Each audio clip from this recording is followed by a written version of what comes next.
Hello दोस्तों, कैसे हो आप लोग। आई होप आप सभी अच्छे और मजे में होंगे। मेरा नाम भारती। आज की इस वीडियो में हम लोग क्या पढ़ने वाले हैं। आज की इस वीडियो में हम लोग क्लास 9th केमिस्ट्री का एक टॉपिक जिसका नाम है लॉ ऑफ डेफिनेट प्रोपोर्शन, इस टॉपिक को आज हम लोग पढ़ने वाले हैं। देखिए, सबसे पहले लॉ ऑफ केमिकल कॉम्बिनेशन को 2 पार्ट्स में क्लासिफाई किया गया। एक law of conservation of mass and second law of definite proportion.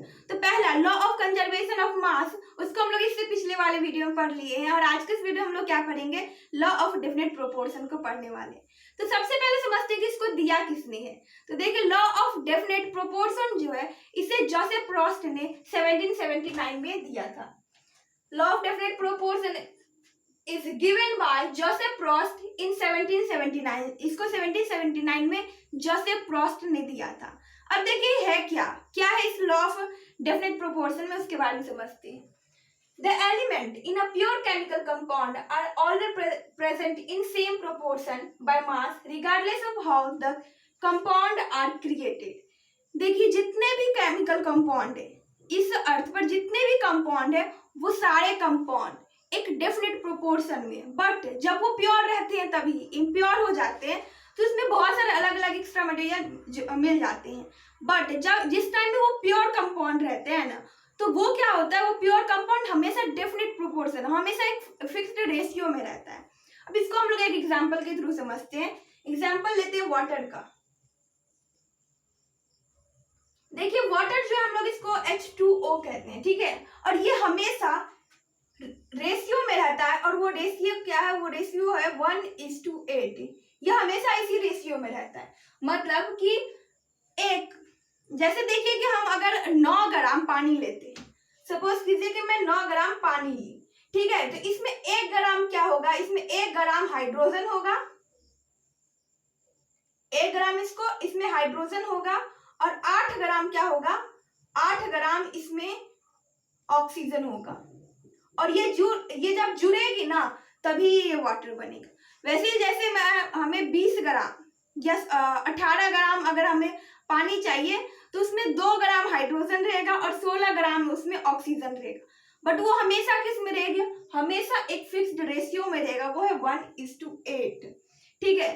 अब जैसे देखिए कि आप पानी जो है वो बहुत जगह से पानी आती है, जैसे कि हमारे अगर हम लोग नल की बात करें या अगर हैंडपंप होता है उससे भी पानी, वेल होता है, कुआं होता है उससे भी, तालाब से भी, नदी से भी, समुद्र से भी, सब जगह से पानी आता है। अब सारे पानी को एक जगह कलेक्ट कर लो, मतलब कि अलग अलग बीकर में रख लो और सबको पहले प्योर करो। और प्योर करने के बाद जब आप उसे इलेक्ट्रोलाइसिस में डालेंगे तो उसमें ऑक्सीजन और हाइड्रोजन जो रिलीज होगा ना वो हमेशा एक फिक्स्ड प्रोपोर्शन में रहेगा, हमेशा एक फिक्स्ड रेशियो में रहेगा, वो है 1:8। वैसे अगर हम लोग कार्बन डाइऑक्साइड की बात करें, CO2,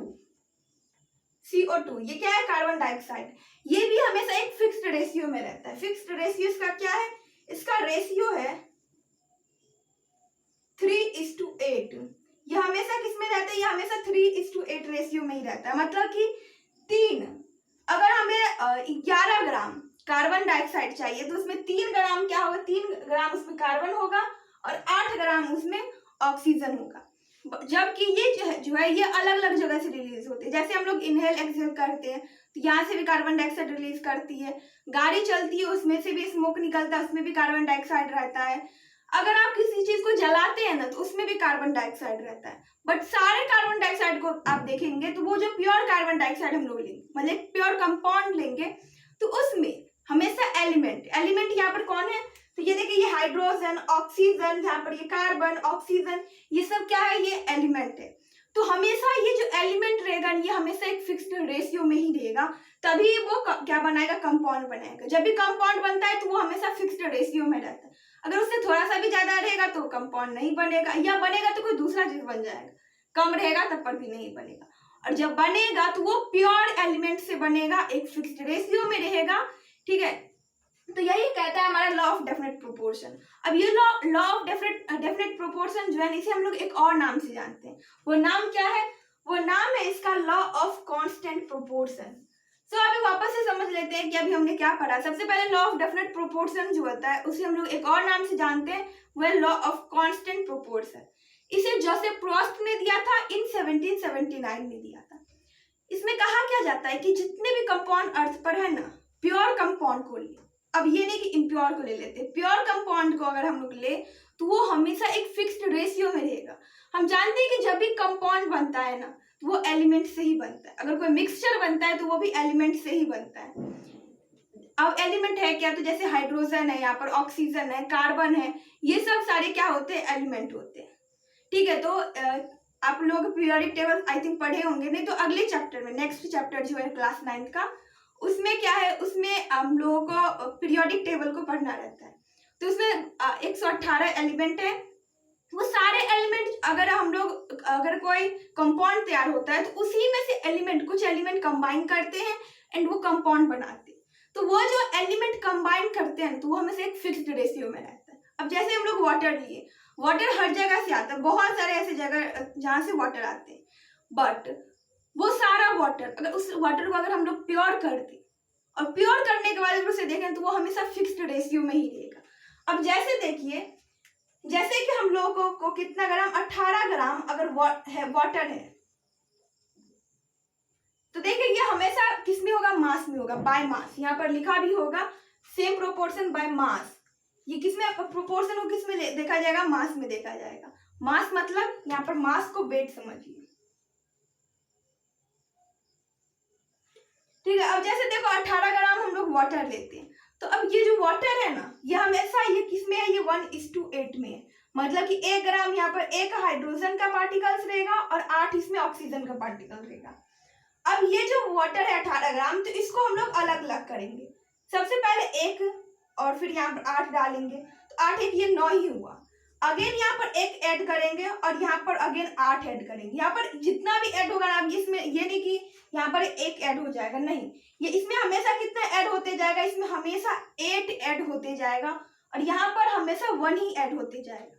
तो आप देख रहे हैं कि ये कितना बना, ये 2 बना और ये कितना बना, ये बना 16। अब देखो ये वापस से कटेगा तो ये वापस से 1:8 ही हो जाएगा और इस दोनों को ऐड करें तो ये क्या हो जाता है, 18 ग्राम। तो देखो इससे हम लोगों को law of conservation of mass भी याद आ रहा होगा कि उसमें क्या होता है ना, कि उसमें रिएक्टेंट और प्रोडक्ट, उस दोनों का वेट इक्वल रहता है। अगर यहाँ पर रिएक्टेंट की बात करें तो रिएक्टेंट यहाँ पर हाइड्रोजन एंड ऑक्सीजन है और जब वो तो रिएक्ट करने के बाद एक प्रोडक्ट तैयार करता है, प्रोडक्ट क्या होता है, वाटर। तो इस दोनों, ये जो रिएक्टेंट है ये भी, इसका भी वेट 18 ग्राम ही है एंड ये जो वाटर तैयारी, जो प्रोडक्ट तैयार होता है उसका भी वेट कितना है, 18 ग्राम ही है। आई होप कि आप लोगों को समझ में आ गया होगा और ये वीडियो आप लोग के लिए यूजफुल रहा होगा। अगर वीडियो आप लोगों को पसंद आया तो प्लीज वीडियो कर दीजिएगा एक लाइक और हमारे चैनल कर दीजिएगा सब्सक्राइब। Thanks for watching.